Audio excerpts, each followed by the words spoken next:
আমার কষ্ট লাগে মাননীয় প্রধানমন্ত্রীর জন্য। তার আশেপাশে কাদেরকে উনি বসিয়েছেন? উনি কুমিল্লায় এসে পিজেড দেন, ফরিদপুরে গিয়ে সয়াবিন তেল দেন, তিনি দিনাজপুরে গিয়ে আম উপহার দেন, সিলেটে গিয়ে ৯.৫ ঘন্টা উপহার দেন, সংসদে গিয়ে প্রাথমিক বিশ্ববিদ্যালয় উপহার দেন।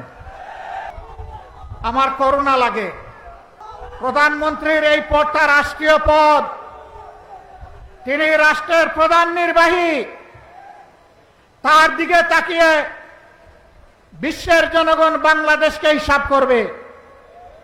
তার মুখ দিয়ে যদি অনবরত এই সমস্ত ভুলভাল কথা বের হতে থাকে, বাংলাদেশ লজ্জিত হবে, ক্ষতিগ্রস্ত হবে।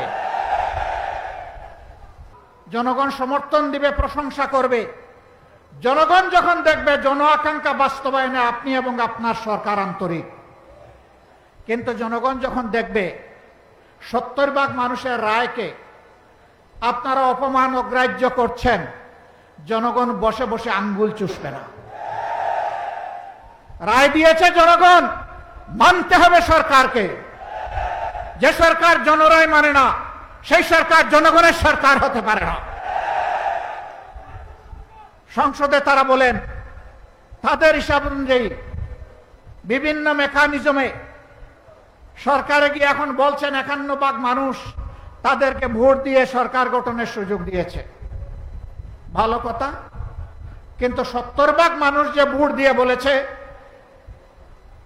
গণভোটের গণরায় মানতে হবে, সেটা মানছেন না কেন? ৫১ ভাগ বুঝতে পারলেন, ৭০ ভাগ বুঝতে পারেন না? হ্যাঁ, ৯.৫ ঘন্টা বললে আসলে হিসাব মিলাইতে সমস্যা হবে।